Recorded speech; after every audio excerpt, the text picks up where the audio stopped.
বলে মালিক আপনার বান্দা জাহান্নামের ভয়ে কান্দে। আল্লাহ বলেন জাহান্নামকে আমার বান্দা দেখছে? না মালিক, জাহান্নাম কোনোদিন দেখে নাই। তাহলে কেন কান্দে? বলে আলেমদের জবানে জাহান্নামের ভয়ের কথা শুনছে এই জন্য কান্দে। আল্লাহ বলেন আর কিসের জন্য কান্দে? বলে মালিক রে, আপনার বান্দা জান্নাতের আশায় কান্দে। আমার মালিক জিজ্ঞাসা করে ফেরেশতারা, শুন, আমার বান্দা কি জান্নাতের আরামায়েশ দেখছে? না মালিক দেখে নাই। না মালিক দেখে নাই। তাহলে কেন কান্দে? বলে জান্নাতের আশায় কান্দে, জাহান্নামের ভয়ে কান্দে। আল্লাহ গুনার উপরে লজ্জিত হইয়া বান্দা কান্দে গো।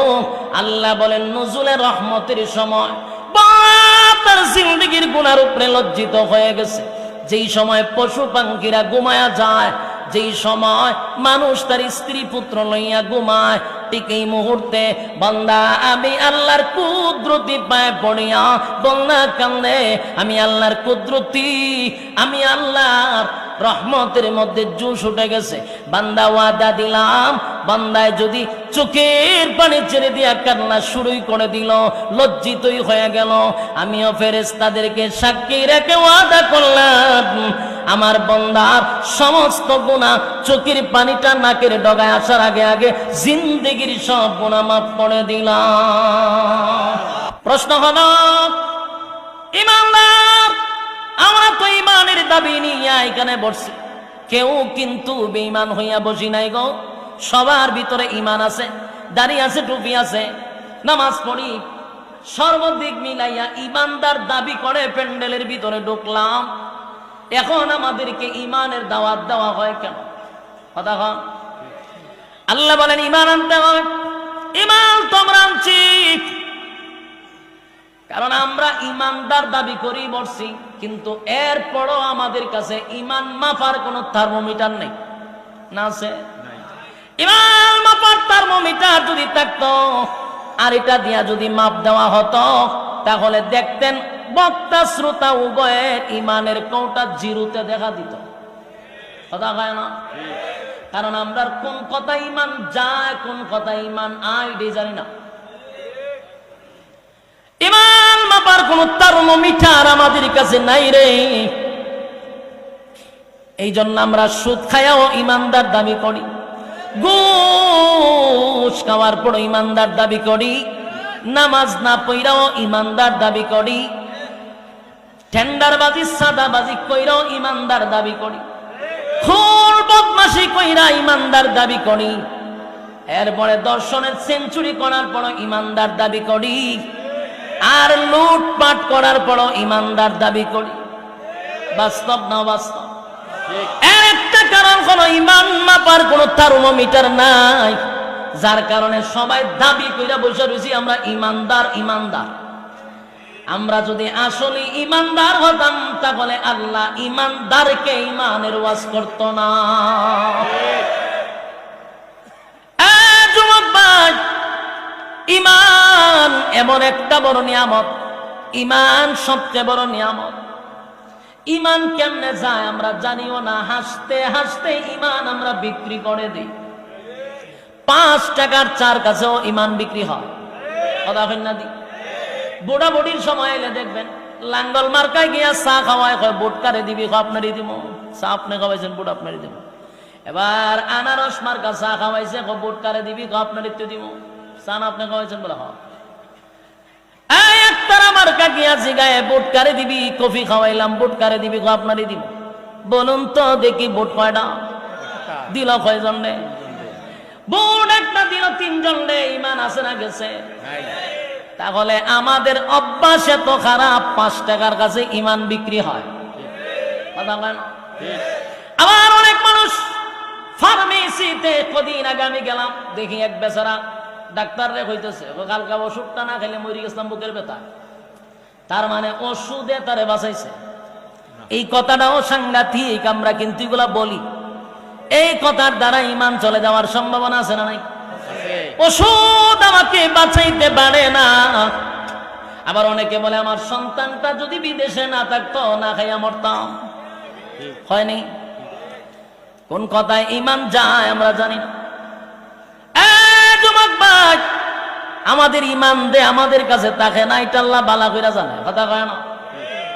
আমাদেরকে আল্লাহ বলেন বান্দারে জায়গায় বে জায়গায় মাথা টেকাইলো কিন্তু ইমান যায়, কথা কই না? দি মাথা খার জন্য, কপাল খার জন্য বানাইছি। রব্বে কারীম বলেন কপাল আমি বানাইছি বান্দা আমার জন্য, একমাত্র মাথা নত করবি আমি আল্লাহর কাছে। আল্লাহ ছাড়া কোথাও যদি মাথা নত করো ইমান থাকবো নি? জায়গায় বে জায়গায় মাথা টেকাইলে চলবো নি?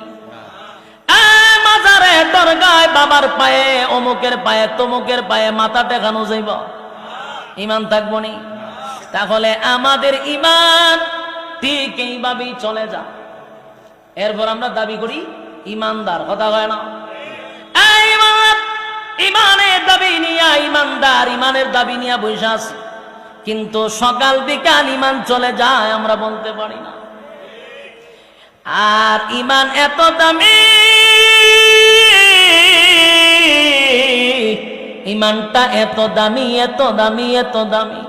আল্লাহ বলে বান্দারে ইমান যদি থাকে পাহাড় পরিমাণ গুনাহ যদি হয়, আল্লাহর হক নষ্ট করছেন, বাংলা যদি একটা সময় ভিতরে এটা বুঝে আসে যে আমি গুনাহ করতে করতে পাহাড় পরিমাণ করছি, গুনাহ করতে করতে সাগরের পেনা পরিমাণ করে ফলাইছি, এটা যদি একটা সময় বুঝে আসে, আর বান্দা যদি তার সমস্ত গুনাহর উপরে লজ্জিত হয়ে যায়, ইমান আছে কিন্তু গুনাহ আছে, ইমান থাকার পরে গুনাহ আছে নি? গুনাহ আছে, ইমানও আছে গো। গুনাহটা যদি সাগরের ফেনার মতো হয়ে যায়, পাহাড় পর্বতের মতো হয়ে যায়, আর এই গুনাহর উপরে যদি বান্দা কোনো সময় লজ্জিত হয়ে যায়, বান্দা যদি লজ্জিত হইয়া চিন্তা করে আমি তো গুনাহ করছি, আমার গুনাহটা যদি আমার মা দেখতো গো, সন্তান বলে কোনোদিন মা পরিচয় দিত না, গুনাহ যদি বাবায় দেখত সন্তান বলে পরিচয় দিত না। আমি যে গুনাহটা করছি আমার স্ত্রী দেখলে কোনোদিন স্বামী বলে স্বীকার করত না, আমার গুনাহ যদি আমার সন্তান দেখে বাবা বলে পরিচয় দিবে না। আল্লাহ আমি এত জঘন্য গুনাহ করলাম, আসমানের নিচে আমার মতো গুনাহগার কেউ নাই। আল্লাহর দরবারে যদি নুজুলে রহমতের সময় কোন বান্দা বান্দি আল্লাহর কাছে লজ্জিত হয়, গুনার উপরে লজ্জিত হইয়া চোখের পানিগুলো ছেড়ে দিয়া অতীতের গুনার উপরে লজ্জিত হয়, ভবিষ্যতে এমন গুনাহ করবে না এমন যদি প্রতিজ্ঞা করে, আর নজুলে রহমতের সময় বান্দা যদি আল্লাহর কাছে গুনার জন্য লজ্জিত হইয়া কান্দে রে, আমার আল্লাহ ফেরেশতাদেরকে জিজ্ঞাসা করবে, ফেরেশতারা বল আমার বান্দা কেন কান্দে? ফেরেশতারা বলবে মালিক আপনার বান্দা জাহান্নামের ভয়ে কান্দে। আল্লাহ বলেন জাহান্নাম কি আমার বান্দা দেখছে? না মালিক, জাহান্নাম কোনোদিন দেখে নাই, তাহলে কেন কান্দে?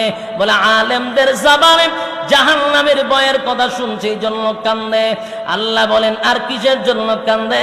বলে মালিক রে আপনার বান্দা জান্নাতের আশায় কান্দে। আমার মালিক জিজ্ঞাসা করে ফেরেশতারা শুন আমার বান্দা কি জান্নাতের আরামায়েশ দেখছে? না মালিক দেখে নাই, না মালিক দেখে নাই, তাহলে কেন কান্দে? বলে জান্নাতের আশায় কান্দে, জাহান্নামের ভয়ে কান্দে। আল্লাহ গুনার উপরে লজ্জিত হইয়া বান্দা কান্দে গো। আল্লাহ বলেন নুজুলে রহমতের সময় তার জিন্দেগির গুনার উপরে লজ্জিত হয়ে গেছে, যেই সময় পশু পাখিরা ঘুমায়া যায়, যেই সময় মানুষ তার স্ত্রী পুত্র লইয়া ঘুমায়, ঠিক এই মুহূর্তে বান্দা আমি আল্লাহর কুদরতি পায়ে পড়িয়া বন্যা কান্দে, আমি আল্লাহর কুদরতি, আমি আল্লাহর রহমতের মধ্যে জোশ উঠে গেছে। বান্দা ওয়াদা দিলাম, বান্দায় যদি চোখের পানি ছেড়ে দিয়া কান্না শুরুই করে দিল, লজ্জিতই হয়ে গেল, আমিও ফেরেশতাদেরকে সাক্ষী রেখে ওয়াদা করলাম আমার বান্দার সমস্ত গুনাহ চোখের পানিটা নাকের ডগায় আসার আগে আগে জিন্দেগির সব গুনাহ মাফ করে দিলাম। একটা জবান বন্ধ রাখবেন না, কোন আল্লাহু আকবার, আরো জোরে কোন আল্লাহু আকবার। গুনার উপরে লজ্জিত হয়, রব্বে কারীম বলেন গুনার উপরে লজ্জিত হইলে আমি মাফ করে দিই, কিন্তু শর্ত হলো ঈমান। জোরে কোন শর্ত হলো গুনাহ করার পরে আল্লাহ বলেন আমার হক নষ্ট করলে মাফ করে দিব। ঈমানটা লইয়া যদি কবরে যাস, আল্লাহ কয় গুনার কারণে হয়তো বা জাহান্নামের আগুন দিয়া জ্বালাবো পোড়াবো, কিন্তু ঈমান নামক দৌলতের কারণে আমি আল্লাহ তোর একটা সময় হলো জান্নাতে দিব। সুবহানাল্লাহ। বলুন কিসের কারণে? ঈমানের কারণে। ঈমান যদি থাকে গো, আমার মালিক বলেন জাহান্নামের আগুনে পোড়াইয়া তোরা জান্নাত দিব। আর ঈমান যদি না থাকে অনন্তকাল জাহান্নামের আগুনে জ্বলতে হবে। কথা হয় না? ঈমান এত গুরুত্বপূর্ণ, ঈমান ঈমান এত গুরুত্বপূর্ণ, এই জন্য আল্লাহ বলেন ইল্লাল্লাযীনা আমানু, ঈমান আনতে হবে আমি আল্লাহর উপরে। ঈমান কার উপরে? যুবক ভাই, ঈমান সাধারণ কোনো বিষয় না। যত বেশি ঈমান আপনার মজবুত হবে, তত বেশি পরীক্ষা আসবে। কথা হয় না? নরমাল ইমানদারের উপরে তো পরীক্ষা হয় না। কথা এখন ঠিক নেই। ঈমান যত শক্ত, পরীক্ষা তত বেশি। প্রত্যেকটা মুমিনের উপরে পরীক্ষা হয়, কিন্তু এই পরীক্ষায় উত্তীর্ণ হতেই হবে। পরীক্ষা ছাড়া কেউ জান্নাতে যেতে পারবো? কথা হয় না দি? প্রত্যেকটা মুমিনের পরীক্ষা হবে, ঈমানের পরীক্ষা হয়। ঈমানের পরীক্ষা না দিয়া কেউ জান্নাতে যেতে পারে না। যুবক ভাইরা, আজকে গোটা পৃথিবীর মধ্যে তাকায়া দেখেন, ফিলিস্তিনিরা এখন ঈমানের পরীক্ষা দিতেছে। কথা হয় না? ঈমানের পরীক্ষা ফিলিস্তিনরা দিতেছে। আমরা বৈশা বৈশা শুধু নিন্দা জানাবো না, আমাদের জন্য পরীক্ষা শুরু হয়েছে। কথা কই না দি? ফিলিস্তিন মারি খায়, আর আমরা এখানে বৈশা বৈশা শুধু নিন্দা জানাই, কিন্তু আমরা জানি না ঈমানের পরীক্ষা বাংলাদেশের মুসলমানের উপর শুরু হয়েছে। ঠিক বাড়ি দিয়ে বলবে পাকিস্তানের উপরে ঈমানের পরীক্ষা শুরু হয়েছে। 57টা মুসলিম দেশে ঈমানের পরীক্ষা শুরু হয়েছে, কিন্তু আমরা মুসলমান লাল চামড়া কুত্তাগুলির পা ছাড়তেছি, পরীক্ষার খবর নেই। বাস্তব না বাস্তব? লাল চামড়াদের পা চাটতেছি প্রত্যেকটা মুসলমানের দেশে, প্রত্যেকটা নাগরিক, প্রত্যেকটা ঈমানের উপরে পরীক্ষা শুরু হয়েছে। বাংলাদেশে বসে আছি, ঈমানের পরীক্ষা শুরু হয়েছে নি? পরীক্ষা শুরু হয়ে গেছে। মুসলমানের রক্ত জপতেছে, আর তুমি তসবিহ টপলে এখন চলবে না। এখন কি তসবিহ যাওয়ার সময়? সম্মানিত সুধী, গোটা বিশ্বের সব মুসলমান ঐক্যবদ্ধ হতে হবে, এক প্ল্যাটফর্মে আসতে হবে। বিশেষ করে আমরা যারা আছি, আমাদেরকে সর্বপ্রথম এক হতে হবে। ঐক্য ছাড়া বিকল্প কোনো রাস্তা নাই। আপনারা কি আওয়াজ করতাম? আমরার মধ্যে তো ঐক্য নাই, কপাল তো আমরার খারাপ। এতগুলা ইসলামিক দল না হইয়া যদি সব মিললে একটা হইতো, কিতাব বোঝই রামবামরা কথা কইবার সাহস পাইতো না আমরার লগে। কিন্তু আমরা 15 জন হইলে একটা ব্যানার লই, আমি একটা দল, 20 জন হইলে আরেকটা দল। ওমা দলের অভাব নাই, এত দল বাংলাদেশ। সব দল ভেঙ্গে একজনের নেতৃত্বে যদি আমরা যেইভাবে আহমদ শফী সাহেবের নেতৃত্বে সবাই এগিয়ে চলছিল, এইভাবে যদি আবার এক হতে পারি, আল্লাহর কসম এই দেশে ইসলামের পতাকা উড়বে ইনশাআল্লাহ। ঐক্য ছাড়া সম্ভব না। কিন্তু এখন আমরা ঐক্যই না ফাটল সৃষ্টি করব। এই জন্য আমাদের উলামায়ে কেরামদের উচিত আমরা এখন ঐক্য হওয়া দরকার, মাঝখানে দুইটা ফাটল সৃষ্টি করার কোনো দরকার নাই। আমরা কিন্তু অনেকে আছে ফাটল সৃষ্টি করা শুরু করছে, আমরা সেই ঐক্য হইতে মাঝখানটা দেয় ফাটল সৃষ্টি করা না। যতদিন না পর্যন্ত ঐক্য না হব, আল্লাহর কসম মায়ের খাইতেই থাকবো, মায়ের খাইতে থাকবো 100%। আজকে আপনি খাইতেছেন, কালকে আমারও ধরবো, এটা নিশ্চয়তা নাই। আপনারা ধরছে আর আমি যদি আমার দল না কে সুখ দে রে, 2 দিন পর আপনারা শেষব, এটা নিশ্চিত থাকেন। আর অলরেডি বাংলাদেশে কিছু প্রমাণও আমরা পাইছি, কথা হয় না দি। একজনে মারলে আরেকজন হাতে তালি দেয়, হেরও ধরছে, যে তালি দেয় হেরই ধরে, তবে একটু সময় নিয়ে ধরে। বাস্তব না বাস্তব, একজন আরেকজনেরটা দিকে টিটকারি মস্কারি না করে সবাই আমার ভাই, আমার মুসলমান মুসলমান, আমরা ভাই ভাই, আমাদের এক ছাড়া বিকল্প কোনো রাস্তা নাই।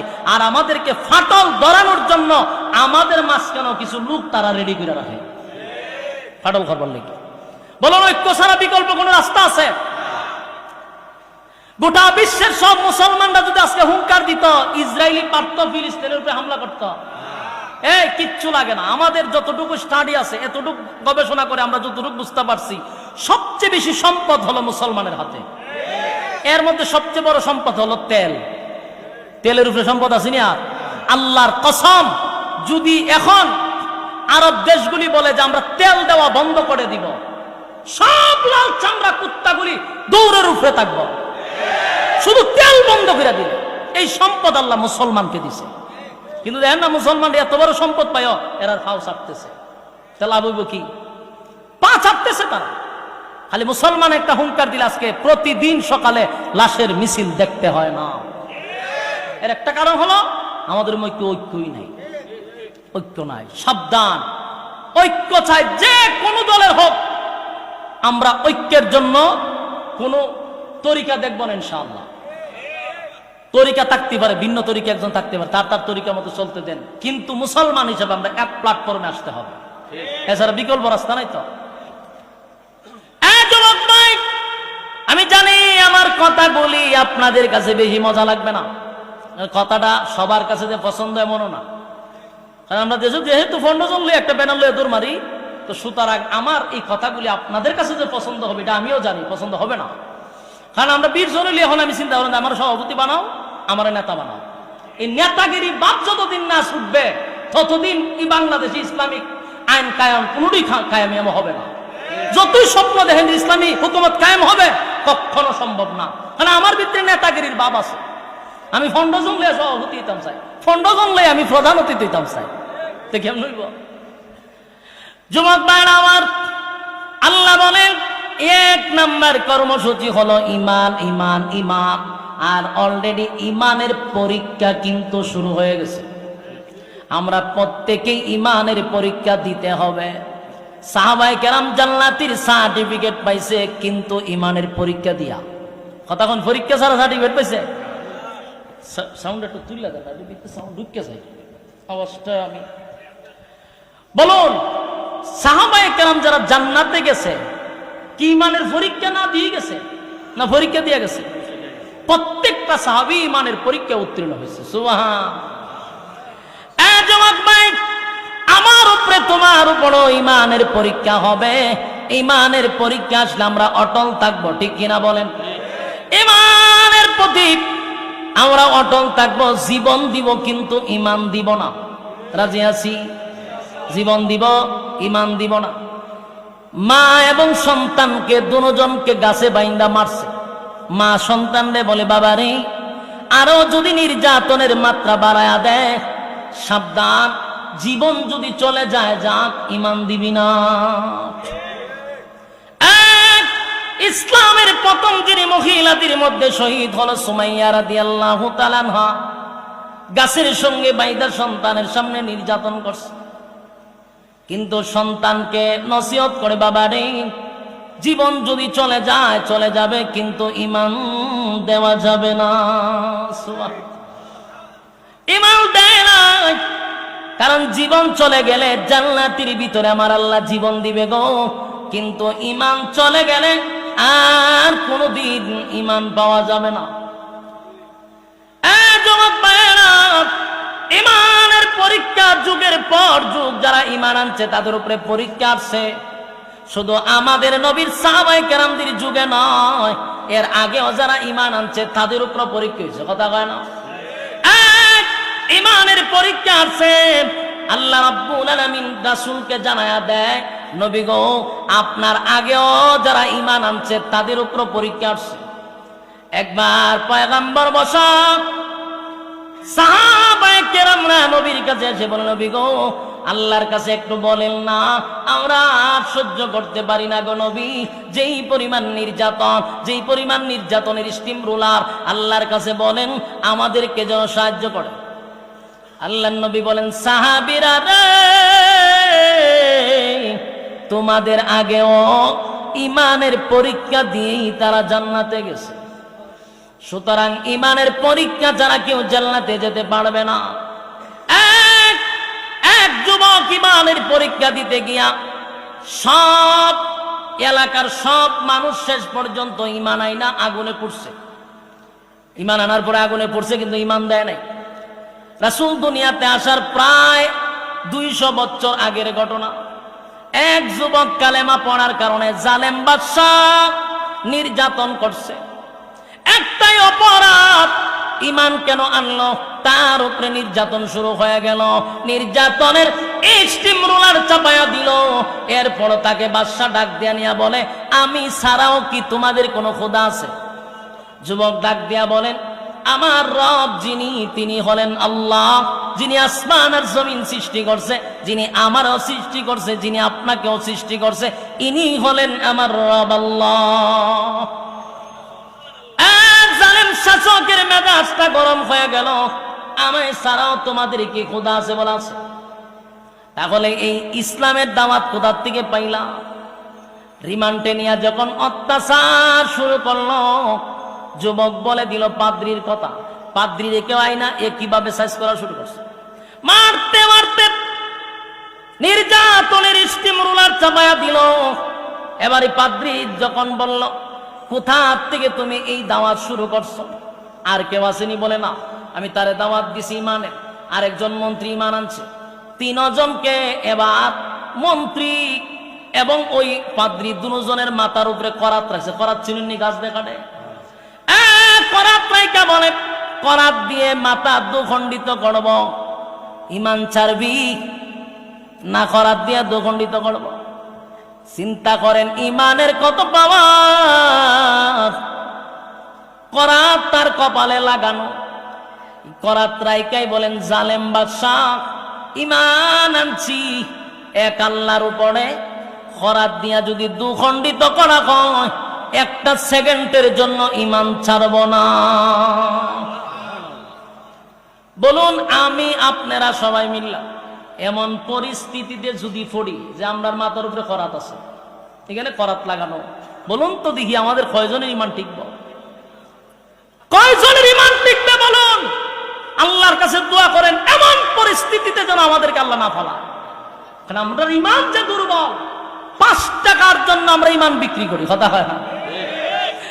1 প্লেট বিরিয়ানি আর একটা ডিম খাওয়ার জন্য আমরা ঈমান নষ্ট করি। বাস্তব না বাস্তব? এই হলো আমাদের ঈমানের অবস্থা। 1 প্লেট বিরিয়ানি আর একটা ডিম খাইয়া বাস জান্নাতের সার্টিফিকেট একজনকে দিয়া দিতেছে। কি চমৎকার, কি চমৎকার! হেরার মাথার উপরে যদি খরাত রাখে, কিতা বুঝুন, থাকবো না যাইব? লক্ষণ খারাপ। ডিমে যদি অৎকাল নিতে পারে, খরাতে কি তা করবো? বাস্তব না বাস্তব? আল্লাহর রাসূল বলেন, ঈমানের পরীক্ষা আসবে, উত্তীর্ণ হতে হবে, জান্নাত পাইবা। কেউ ঈমানের পরীক্ষা না দিয়ে জান্নাতে যেতে পারে নাই। তবে দোয়া করেন, আল্লাহ এমন পরীক্ষা আপনি আমাদেরকে ফেলায় না, আমরা ঈমান বড় দুর্বল। আল্লাহ, আমরা এমন পরীক্ষায় যদি পড়ি, আল্লাহ ভালো জানে আমাদের অবস্থা কি হবে। আপনারটা বলতে পারি না, আমি আমার নিয়ে চিন্তা করি। করাত যদি মাথায় রাখে, কয়জন আমরা টিকতে পারবো? এই জন্য দোয়া করা, মালিক ঈমান বড় দুর্বল, এমন কোন পরীক্ষা দিয়েন না গো মালিক, যে পরীক্ষার সামনে আমরা ঈমান হারা হয়ে যাই। আল্লাহ এমন পরীক্ষা দিয়েন না। তবে পরীক্ষা আসবে, এটাই স্বাভাবিক। কথা হয় না? প্রস্তুত থাকতেই বলি। শুধু তসবিহ আর কপালের মধ্যে দাগ ফালাইয়া মক্কায় গিয়া হাজি নাম পালাইয়া এখানে দায়িত্ব শেষ না। পরীক্ষার জন্য প্রস্তুত থাকেন, কথা হয় না? পরীক্ষার জন্য প্রস্তুত থাকেন। যার ঈমান যত শক্ত তার উপরে তত মুসিবত।